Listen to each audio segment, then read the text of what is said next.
Денес сме заедно со колегите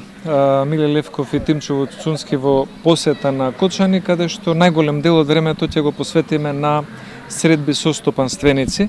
бидејќи она што во последниот период не загрижува најмногу се две работи. Тоа е преголемото задолжување,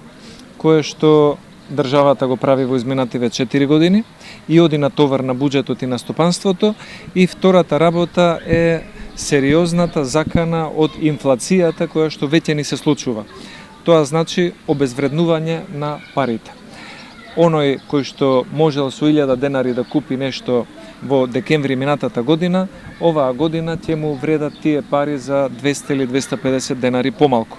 И затоа сметаме дека стопанството е под голем притисок и во самата општина Кочани, и би сакале да ги сослушаме стопанствениците за да можеме да добиеме некакви предлози